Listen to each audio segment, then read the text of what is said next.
The ruins of the magnificent civilization of ancient Greece today lies scattered, a crumbling testimony to her former glory.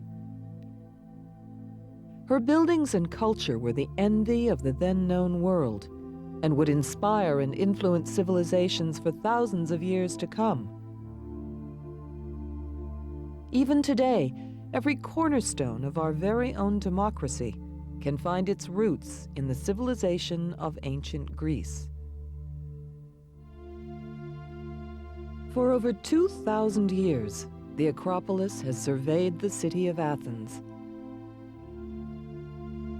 The temples and sanctuaries have been stripped of some of their beautiful sculpture, their precious stones and metals, but shells of colorless stone still stand to echo her former glories.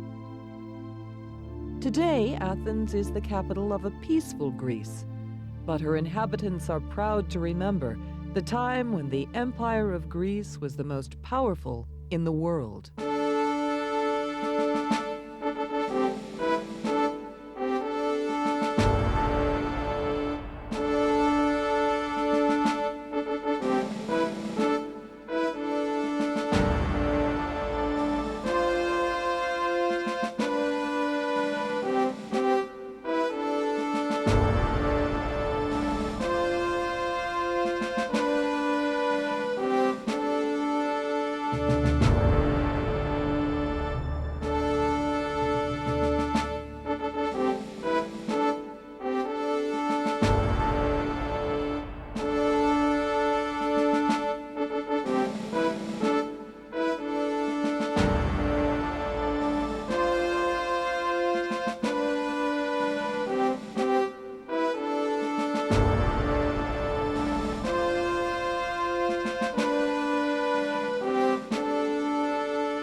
The remnants of the many temples and statues of ancient Greece can still be seen, many lying discarded and ruined. But can we really imagine what it must have been like to see the Acropolis in its full glory, colorful and complete? Is it really possible to recreate in our minds an image of the life-sized statue of Athena, made from solid gold and ivory, that lived inside this magnificent pantheon? We can certainly try. What was it really like to walk along the shaded colonnades? The Greek world in the 6th century BC was divided up into a lot of independent city-states, some of them very small, little more than large villages. Some of them, even the largest, wouldn't be larger than about 100,000 population. That's about the size that Athens was in the 6th century. They were basically agricultural communities. Almost the entire population would be engaged in farming most of the time. They would be run, whatever their political system was supposed to be, in reality by members of the elite, the richest people in society. And often there would be a lot of fairly violent competition between these members of the elite that might well lead to quite a lot of people going into exile because they were unhappy with who was running their state. To the east of the Greek world, you've got a number of larger empires: Lydia, Persia, Babylon, and Egypt. And there would be quite a lot of contact between these. You get cultural ideas flowing in both directions, but in particular, the number of states in the eastern part of the Greek world would tend to pick up a lot of ideas from these ancient empires. And at the same time, you'd expect a fair amount of trade. Samos in particular seemed to have a lot of trade with Egypt in this period, and that led to quite a lot of wealth and quite a lot of interesting Egyptian goods being found in Samos. The agora was the market square and the heart of the Greek city. In the morning, it was a frantic hubbub of traders, desperate for the best price for their goods, foreigners looking for work, and slaves shopping for their masters. Come the afternoon, the agora became a quiet place, where citizens of all ages gathered to chat and gossip. Philosophers had the chance to test their theories on a small captive audience. It was the marketplace, it was the centre of political activity, it was also where the law courts were. It was a very crowded space. It was crowded with buildings, market halls, the law courts, and particularly symbolic places.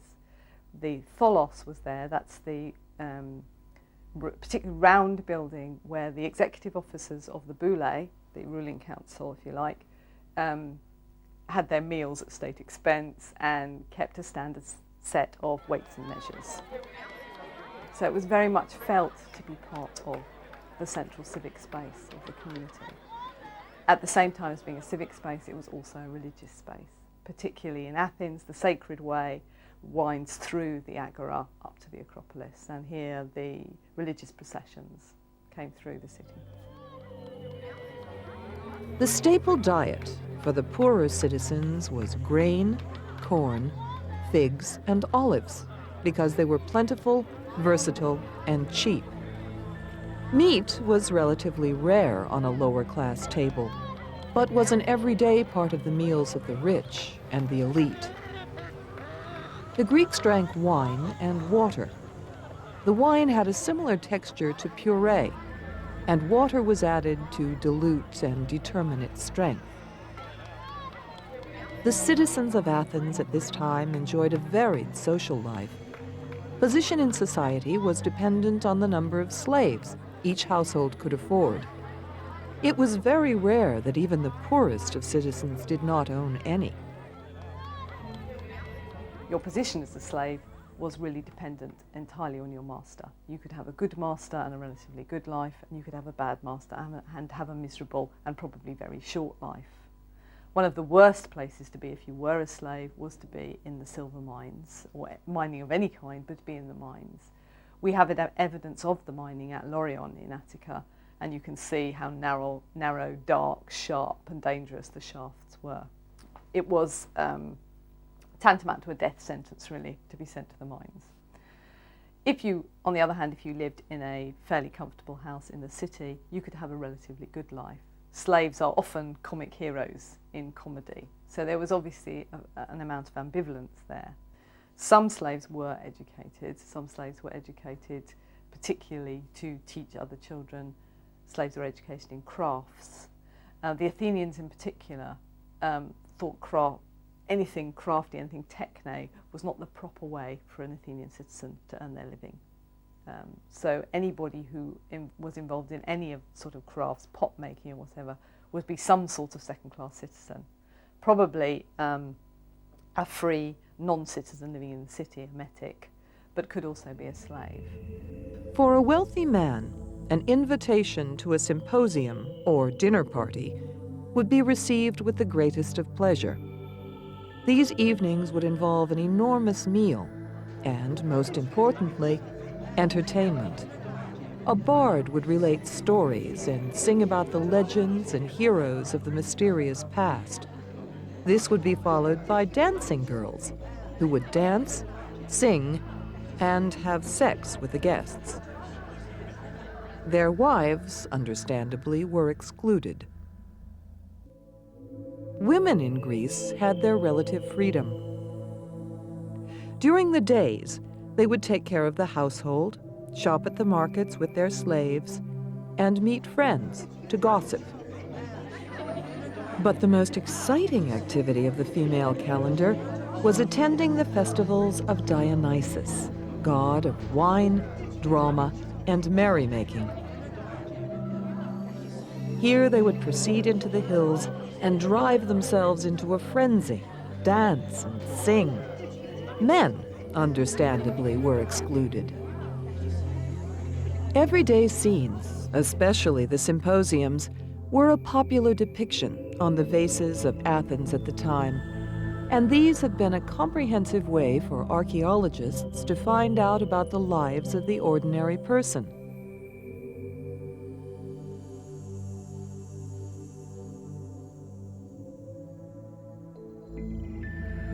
Clothing was fairly simple, but hairstyles changed from year to year. Men wore the traditional toga, and the women wore a chiton, or underdress, and full-length coat over the top. For the men, a shorter toga would have been worn for battle. From the evidence that has been left to us, the documented history of ancient Greece begins with the legend of the Trojan War.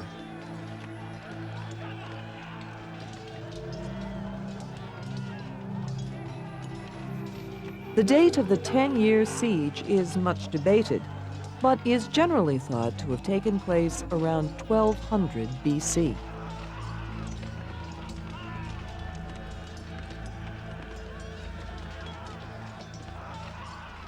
We will never really know what took place between the Trojans and the Greeks 3,000 years ago. Was the fabulously beautiful Helen a real person and the sole cause of such a devastating war? After 10 years of bitter siege, were the defenders of Troy really deceived by a ruse as simple as the infamous wooden horse? Over the long millennia, fact, fiction, and fantasy have become interwoven, so that today it is about impossible to separate the reality on which the tales are based from the mythology. The entire episode may be no more than a poetic flight of fancy. On the other hand, the siege of Troy may really have been the place where gods met men. Much of that evidence comes from Europe's most ancient literary work, Homer's masterpiece, the Iliad. Written in the 7th century BC, it throws a light upon these troubled times that were to have their bloody climax in the Trojan War, where the affairs of men collided with the games of the gods. In Troy, there lies the scene. From isles of Greece, the princes Augulus, their high blood chafed, have to the port of Athens sent their ships, fraught with the ministers and instruments of cruel war. 69 that wore their crownets regal from the Athenian bay put forth toward Phrygia, and their vow is made to ransack Troy, within whose strongy mures the ravished Helen, Menelaus' queen, with wanton Paris sleeps. And that's a quarrel. To Tenedos they come, and the deep drawing barks do there disgorge their warlike fraughtage. Now on Dardan plains the fresh and yet unbruised Greeks do pitch their brave pavilions. Priam's 6-gated city, Dardan and Timbria, Helios, Chetas, Troyan, and Antenorides, with massy staples, uncorresponsive and fulfilling bolts, spur up the sons of Troy. Now expectation, tickling skittish spirits on one and other side, Trojan and Greek, sets all on hazard. Like or find fault, do as your pleasures are. Now good or bad, 'tis but the chance of war. The great gulf of time, which separates the events of the siege of Troy from our modern world, means that the true story of the Trojan War will now never be known. All we have is the narrative presented by Homer in the Iliad, augmented by snatches from other literary sources and small amounts of archaeological evidence. The ruins that Heinrich Schliemann discovered at a place called Hisarlik in Turkey were quite interesting because it was a legend of a lifetime, and to his mind he proved the legend of the Trojan War, to be correct. And he decided also that this mound, Hisarlik, was the site of Troy. He went and dug there, and it's quite incredible because he followed his hunch and he seemed to be correct. Schliemann, he dug down because he had to prove that Troy, Homer's Troy, existed. And then in a level which we now identify as Troy 2, he found gold, which he called Priam's treasure. Sad to say, it's nothing to do with the legend. What we now consider to be Troy of historic date is a little bit of an argument still amongst archaeologists, but we normally think it's a level called Troy 7A. There are the 9 levels, but they divide into A's and B's, slight differences. And this is round about 1290 BC. And if the Trojan War happened, and something certainly did happen, that's roughly when it was. That's the place where legend says it was, and Schliemann's excavations seem to have shown us that yes, indeed it was there in modern Turkey. There's very little evidence actually on the ground for a battle having taken place, or indeed the 10-year siege of Troy. What we've got to remember is in Homer, in his Iliad, it's only the end of the siege, the 10th year. Troy had been besieged for 9 years. They came to triumph in the 10th. So obviously there was a lot of fighting backwards and forwards. Homer tells us of the chariots and such like racing round the plain of Thessalic. But this kind of thing doesn't leave much evidence. The only evidence we've got comes from the excavations initially by Heinrich Schliemann, subsequently by his assistant Dortfeld, and then by the American Carl Blagan, where on the citadel mound we've found walls, this stratification, and there is evidence there of burning, of a city being destroyed. But in terms of actual evidence of battles, weapons and such like lying about, not the kind of thing which is left anyway. You've only got to think of a modern battlefield. All the scrap is cleared away very shortly afterwards. So evidence in terms of material aspects is a little difficult other than the actual structure in the mound itself. Europe's oldest masterpiece, Homer's Iliad, is therefore a source of uncountable value. It tells us a great deal about Greek society at the dawn of civilization, their customs, their religious life, and how they made war. The Iliad demonstrates a united Greece, the like of which was not seen for many hundreds of years after. But, more importantly, it shows the structure of states that existed within Greece during its days of glory. Each of the Greek warring states at Troy was represented by its king, and all the kings were subject to the greatest king of them all, Agamemnon, ruler of Mycenae. His tomb still rests here, nestling in the hills of Mycenae. Its sheer magnitude is a fitting monument to such a great king. Interstate warfare was very common in ancient Greece, and in the 5th century BC, two states were becoming increasingly strong, Sparta and Athens. They were bigger than the other states, and at the beginning of the 5th century, they struck the devastating blows that drove the oppressive, tyrannical rule of the Persians out of Greece. The most famous battle to emerge from the Persian Wars was the Battle of Marathon. The weaker Greek armies won against a larger, more powerful Persian force. A Greek messenger who ran a mammoth distance for the sake of his country was the inspiration behind the 26-mile runs of modern society. And the battle went on for hours, but nevertheless the citizens of Athens couldn't see it, and they feared the worst. And the hours passed, and then from the walls of the city, the people looked out, and they saw a lone figure running, 27 miles from the plain of Marathon. The marathon is based on it. And this man ran and ran and ran in the heat with his bits of armor on, covered in blood. And he came through the gates, and there was the government in front of him. There was the whole government of the people, and he was completely finished and done. And they looked at him and he said, "Victory." And he died. And the Athenians had defeated the Persians in the Battle of Marathon.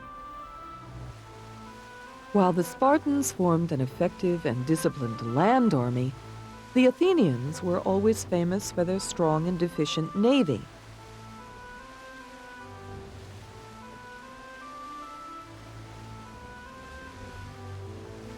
At the Battle of Salamis in 480 BC, the Athenians destroyed the Persian navy with their sleek and highly maneuverable triremes.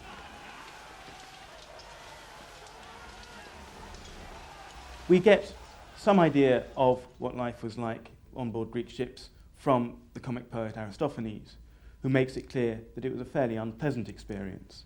And from reconstructions of the Greek trireme and from other things, historians are able to confirm this. Triremes were very cramped.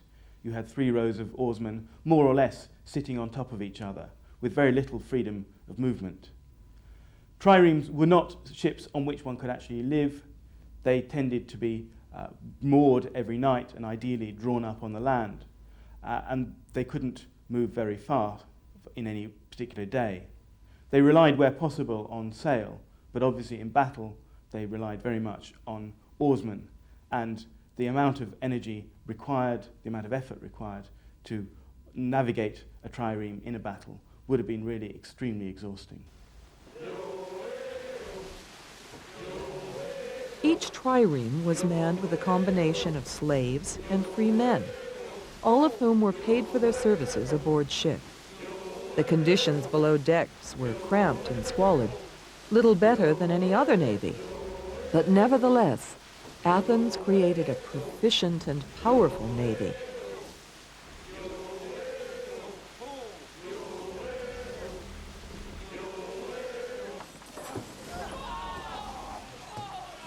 Any slave who rode in the Battle of Salamis and survived the bitter combat was given his freedom at the close of the war.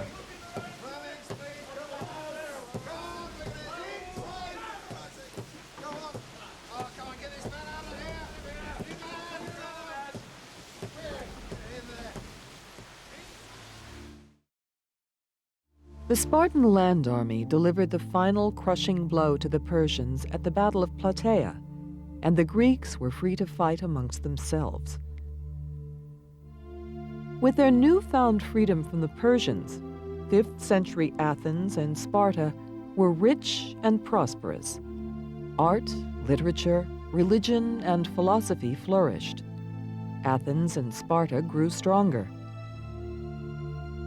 Athens remains especially important to the modern world because of all the institutions it formed the basis of and left to us. We all know about the magnificent buildings, the art, and the poetry and prose. But what of the theater, education, philosophy, and, most importantly, democracy? Poets and playwrights after Homer have always been fascinated by ancient Greece and the tale of Troy, the Iliad, and Odysseus' wanderings, and of course Helen of Troy. She is the very epitome of female beauty. She comes into so many of the plays, particularly in the Elizabethan eras, and you can come right the way down to modern playwrights. It's curious how we in the modern world are the inheritors of a world of over 3,000 years ago, and in many instances we don't understand it. This is the theater at Epidaurus. The stage was made of wood and has not survived. But the circle, called the orchestra, where the chorus used to perform, still remains. So too do the seats. It is not too difficult to imagine the stone seats filled with people, excited about the prospect of the plays they were about to witness. Traditional Greek plays are still occasionally staged for modern audiences to enjoy. It was an occasion for all the family, even the slaves. The theater would be open for 3 consecutive days for selective festivals during the year. Each day, 3 tragedies and a comedy were performed and judged compared with others in its genre. The audience and their cushions would stay all day and make up their own minds as to which plays were the best. Because of the importance of the event, those who were too poor to afford a ticket were given one by the state. Tragedians such as Aeschylus, Sophocles, and Euripides changed the form of the play. They introduced a new aspect known as actors. The maximum number of actors in a play was 3, but 3 actors could play many more characters, and so the number of characters in the plays increased. Art imitated life in ancient times, just as it has done all through the ages. But none were so blatant as the satirical plays of the comedian Aristophanes. Athens was the first state to have a political system where the citizens voted for their head of state, a democracy. As with other political systems of the time, the politicians were corrupt. Policies were promised, but then the promises were broken. And with clever rhetoric, many of the public were fooled easily. Aristophanes saw through the fancy rhetoric, and he wrote plays which mocked the politicians and the government. Democracy was different then to the way it is now, but that is largely due to the fact that it was responsible for fewer citizens. An assembly was held once a week in order for the politicians to voice their policies. Male citizens were obliged to attend and received a small amount of money, provided they weren't late. Whatever the faults of this ancient democracy of over 2,000 years ago, it laid the foundations for the system of democracy that we have today. The gods kissed it, from Zeus or any of our gods. God Almighty kissed that wonderful state. There it was, you walk in Athens, you could talk to the Prime Minister, you might say. You could talk to the king, a carpenter could talk to him. You could argue with him if you didn't agree with him. Democracy introduced by Solon. There was Socrates, there was Sophocles, there was Aristotle walking about the streets. Hello, Aristotle. You could talk to him. There was no class. You could talk. A democracy. Ancient Greece was the home of some of the greatest philosophers and mathematicians ever to have lived. Parts of their work have survived and are relevant to today's society. The phenomenal philosopher and mathematician Pythagoras, who bequeathed the mathematical equation, in a right-angled triangle, the square of the hypotenuse is equal to the sum of the squares of the other two sides, also gave us the word philosopher, meaning lover of wisdom, to describe all those whose life was dedicated to the continual search for knowledge and truth. The freedom which democracy brought to society gave rise to such schools of thought as the Sophists, the Stoics, and the ideas of philosophers such as Socrates, Aristotle, and Plato. Aristotle held a view of the universe, for example, which was essentially a Ptolemaic view. That is to say, he believed that the Earth was at the centre of the universe and was stationary, and that the fixed stars and the planets were fixed to crystalline spheres or something of that sort, radiating from the centre, which was the Earth. One of the other things that Aristotle claimed as part of his theory of the universe was that all heavenly bodies are perfect spheres and must be perfect spheres, because that's part of his overall physical view of the universe and how it's composed. Plato, writing in the 4th century BC, believed in a republic where there is equality between men and women, and every citizen is equal to every other citizen. Plato develops the idea of education in his works. He introduces higher education to his students. General education in Greece had to be paid for. Therefore, it was usually only the wealthy children who would be thoroughly educated. Girls were taught weaving, sewing, and other household skills by their mothers and servants in the house, while the boys went to school. There they learned music, reading, and writing. Most boys were probably educated more or less entirely by their fathers. The poorer people wouldn't need to know how to read.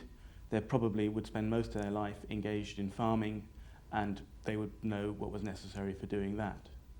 But for the rich, who would have ambitions to take part in the political life of the cities, one would actually have more formal education, either by a private tutor, but probably mostly in actual schools, buildings specially built for education. kind of thing that they would need to know, apart from being able to read and write, would probably be the ability to speak in public, play a musical instrument, learn to sing, and probably to compose poems. Because a lot of the life of the rich would revolve around symposia, drinking parties when they would meet, and when perhaps a lot of the political things would be discussed. Beyond that, the other things that would be necessary would probably be physical.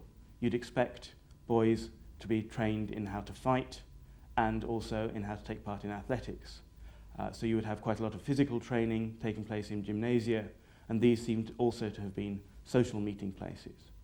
On the whole, the Greek educational idea, at least for the elite, doesn't make much distinction between physical and intellectual education. So it's actually quite difficult to draw a clear distinction between what might count as education and what might count as training or even as pleasure. A far more important part of every male's education was at the gymnasium. Boys would learn to wrestle, box, run, high jump, and discus. They could bathe, relax, and talk about the things that they had learned. Even when schooling had ended, the young males still attended the gymnasium well into manhood. The best athletes from each state would then have to compete at the games. Every boy in the whole of Greece wanted to win a prize at the Olympic Games. Winning at the Games was not financially rewarding. Glory was the ultimate prize. The winner had a statue made of himself with his name and his favorite event engraved on the base. Games were an integral part of Greek society because of their strong association with the gods. There were many different games dedicated to different gods, but the Olympic Games were the ultimate.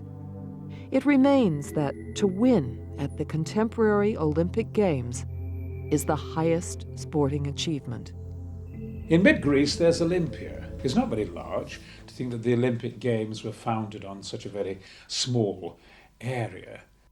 The games would be known as the Hellenic Games, which was mainly wrestling and boxing and throwing the spear, javelin, etc. What was absolutely fascinating was that it was very pure.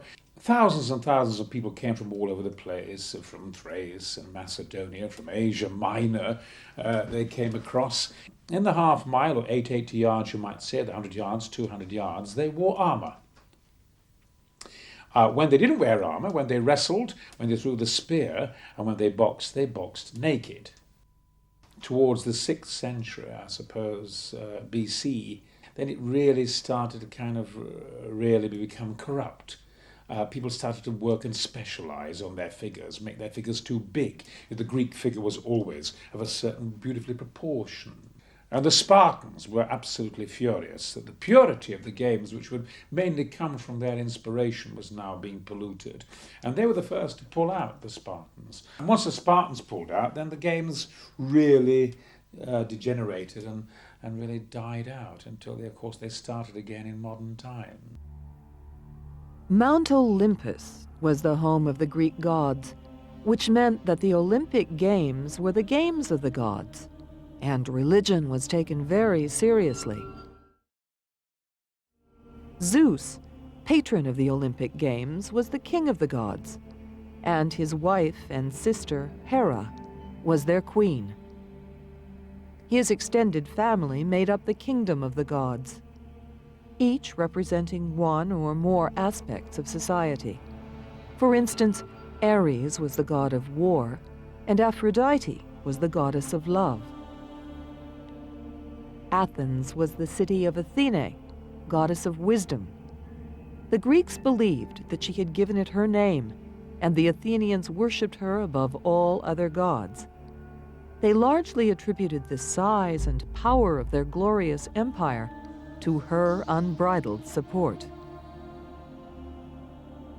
None of the gods were to be ignored or favored over any of the others, but if a citizen's life was lacking in love, for example, then a special prayer or sacrifice to Aphrodite would be deemed appropriate. The average Greek would know the stories of Homer's gods and goddesses as they're told in the Iliad and the Odyssey.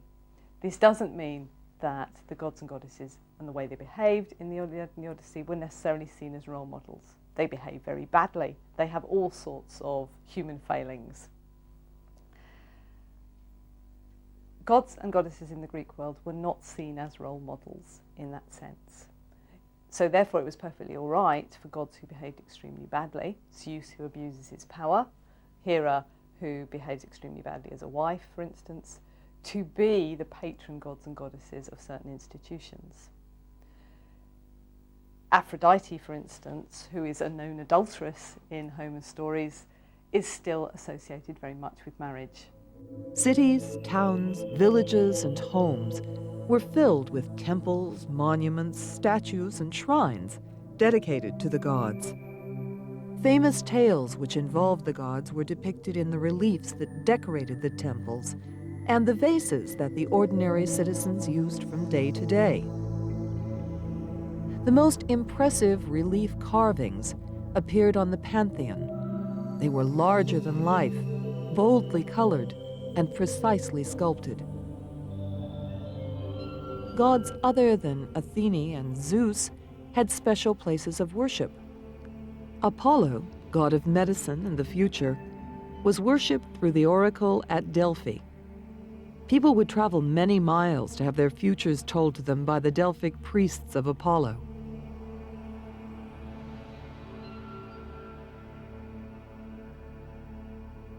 It's like the center of the earth at Delphi. Oh, you feel this kind of sound in the cave with blue butterflies all flying around it, where the oracle was situated, which said, of course, know thyself.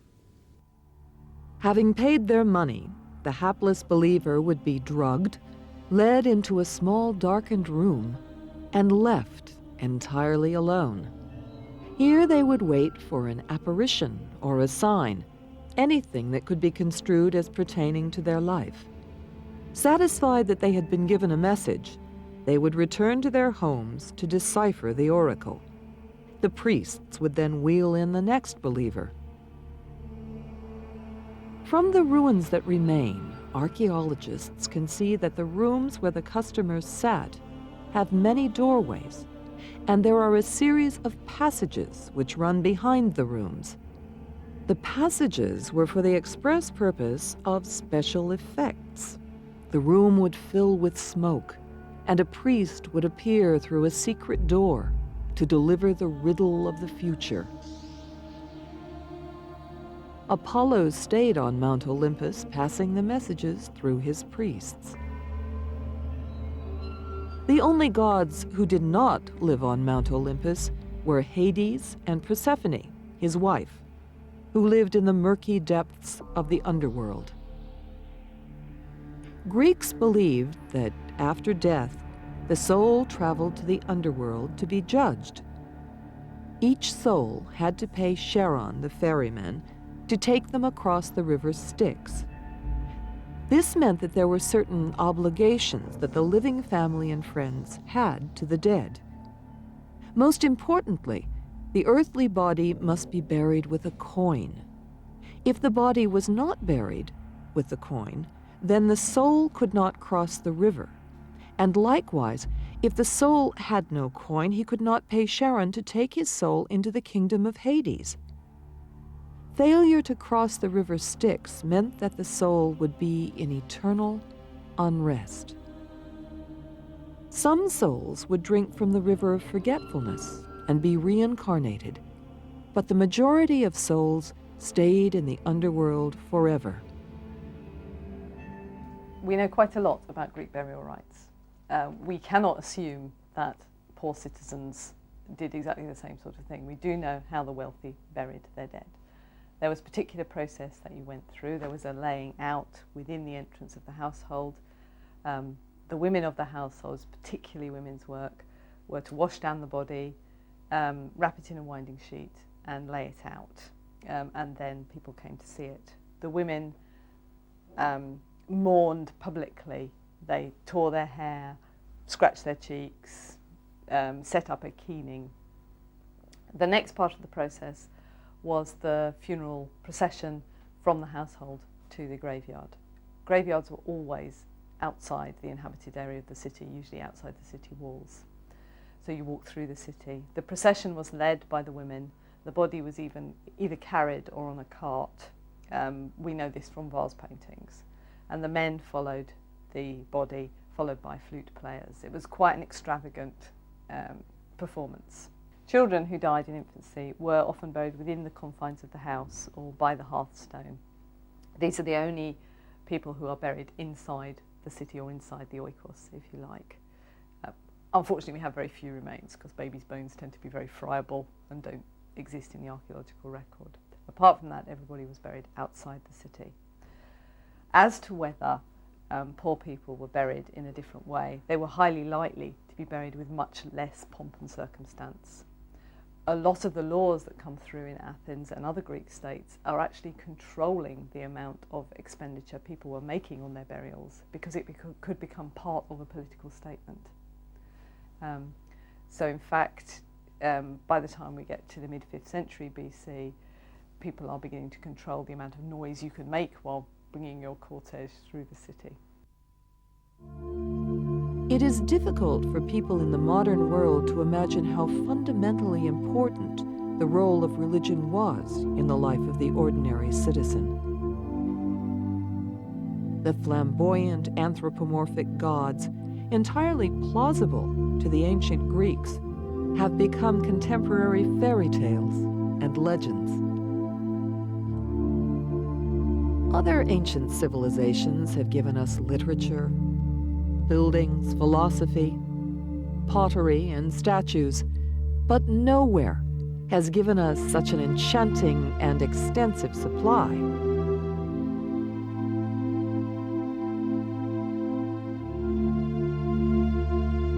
The most fascinating thing about Greece is the fact that we're still influenced by it today. We are influenced by its way of thinking about democracy, about state formation, by its art and architecture, which we still see around us today, its idea of ideal and model beauty, particularly by its philosophical thinking, by the idea of ideas, if you like. There are mountains of fantastic plays, artwork, and life that are buried for all time with the Athenian Empire. But we are privileged to have enough access to their knowledge to create a wonderful picture of life in ancient Greece. Its glory lives on.